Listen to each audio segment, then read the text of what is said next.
कुछ समय पहले की बात है। एक छोटे से गांव में मोहन नाम का किसान रहता था। वो बहुत ईमानदार, दयालु और मेहनती इंसान था। उसके पास जमीन थोड़ी थी, पर दिल बहुत बड़ा था। मोहन के पास एक सफेद रंग की गाय थी, बड़ी सुंदर, शांत और सीधी। मोहन उसे गौरी कहकर बुलाता था। जब भी मोहन खेत से लौटता, वो अपनी पूंछ हिलाकर और की आवाज करके उसका स्वागत करती थी। दिन बीतते गए। मोहन और गौरी की ये जोड़ी गांव में मिसाल बन गई थी। लोग कहते, देखो, ये आदमी और उसकी गाय जैसे दोस्त हों। एक साल गांव में भयंकर सूखा पड़ गया। न बारिश हुई, न खेतों में फसल। तालाब सूख गए और कई किसान गांव छोड़कर चले गए। मोहन के घर में खाने तक की कमी हो गई थी, पर उसने अपनी गौरी को भूखा नहीं रखा। वो खुद आधी रोटी खाता और आधी गौरी को खिला देता।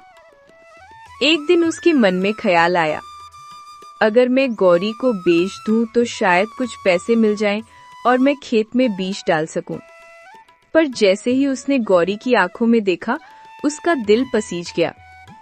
वो बोला, नहीं गौरी, तू मेरी साथी है, मैं तुझे कभी नहीं बेचूंगा। कुछ दिनों बाद मोहन बहुत बीमार हो गया। खाने को कुछ नहीं था और घर में दवाई खरीदने तक के पैसे नहीं थे। वो खाट पर लेटा था और गौरी उसके पास बैठी थी। रात भर गौरी ने हिलना तक नहीं छोड़ा, बस अपने मुंह से उसके पास पड़ी पानी की बाल्टी को खींचकर उसके पास लाई। मोहन ने कमजोर आवाज में कहा, गौरी, तू तो सच में मेरी माँ जैसी है। अगले दिन जब सूरज उगा तो गांव के बाहर के कुएं में अचानक पानी आ गया। गांव के लोग हैरान थे, इतने सूखे में पानी कहां से आया? जब मोहन वहां पहुंचा तो देखा कि गौरी कुएं के पास खड़ी थी। उसके पैरों के नीचे मिट्टी गीली थी, जैसे उसने रात में खुद पानी खोज लिया हो।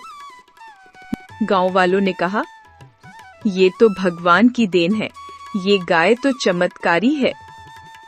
उस दिन से गांव में फिर से उम्मीद लौट आई। लोगों ने कुएं से पानी निकालकर अपने खेतों को सींचा, फसलें फिर से उगाईं। जब फसल तैयार हुई तो मोहन ने सबसे पहले अपनी गौरी के लिए हरी हरी घास काटी।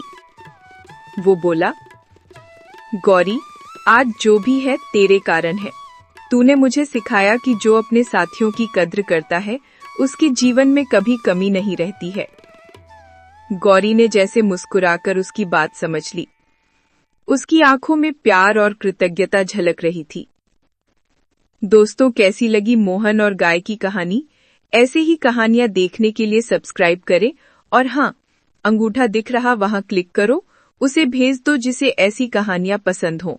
जय हिंद।